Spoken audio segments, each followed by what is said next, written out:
Your life is not short.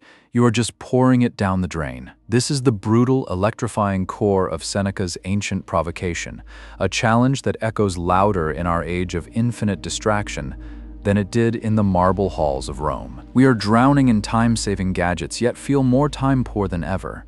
A paradox that proves his point with devastating clarity. The problem is not the number of hours we are given, but the astonishing, tragic efficiency with which we render those hours meaningless, trading them for anxiety, triviality, and the hollow approval of others. We are not living. We are merely busy, a state Seneca identified as the most elegant form of death. The Roman philosopher diagnosed our condition 2 millennia ago. We act as if we are immortal, he argued, deferring our true lives to some future date when the mortgage is paid or the promotion secured. We hoard money, but squander the one currency that is truly finite and non-renewable: our time. Modern psychology confirms this delusion. We suffer from a profound temporal illusion, perceiving future time as vast and abstract, while the present feels crushingly real and demanding. This cognitive bias allows us to mortgage our present moments for a future that never truly arrives. We become architects of our own postponement, building elaborate prisons of duty, distraction, and digital noise, and then wondering why our souls feel so cramped. Current scientific consensus reveals the mechanics of this self-sabotage. Neuroimaging studies show that constant task switching, the hallmark of the modern workday, fragments our attention and depletes cognitive resources, leaving us in a state of perpetual mental fog. The brain's default mode network, essential for deep reflection, creativity, and consolidating a sense of self, is systematically starved of activation. We are engineering a generation of minds that are wide awake but profoundly asleep to their own existence. Furthermore, research on procrastination shows it is not a flaw of character, but a failure of emotional regulation. We avoid not the task itself, but the negative feelings, boredom, anxiety, self-doubt, associated with it. So we flee into the numbing arms of social media feeds, binge-watched series, and outrage cycles, activities that provide a fleeting sense of engagement while actually accelerating the drain on our life's hourglass. The path out of this self-made labyrinth is not a grand, distant escape.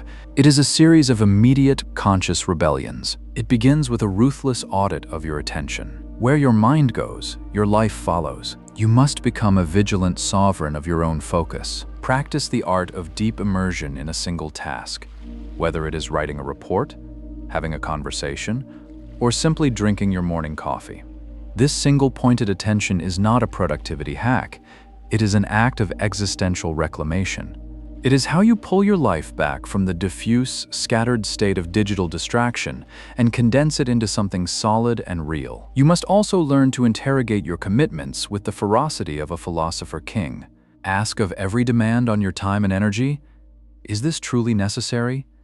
Does this align with the person I aspire to be? Or is it merely an obligation inherited from the expectations of others? Seneca exhorted us to learn how to say no. This is not a selfish act. It is the essential pruning that allows for genuine growth.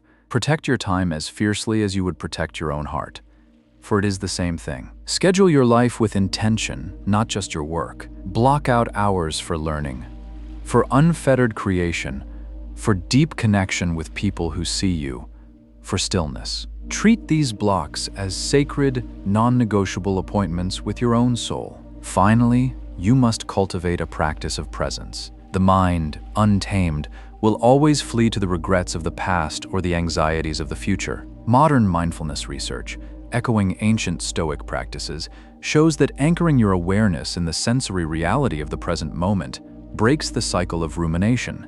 Feel the weight of your body in the chair. Listen to the symphony of ordinary sounds around you. This is not passive relaxation. It is the active training of your attention muscle. It is the daily discipline of returning from the imaginary worlds of worry and fantasy to the only place where life actually happens, here and now. The closing truth is both terrifying and liberating. You have enough time. You have always had enough time. The length of your life is not measured in years, but in the depth of your attention and the quality of your presence.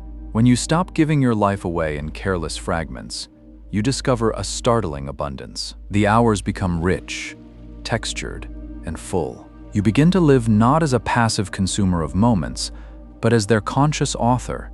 So stop waiting for your life to begin. It is whispering to you right now, in this very breath, in the pulse you feel in your wrist. The only question worthy of a thinking being is this: what will you do with the magnificent, terrifying, and utterly precious gift of this day?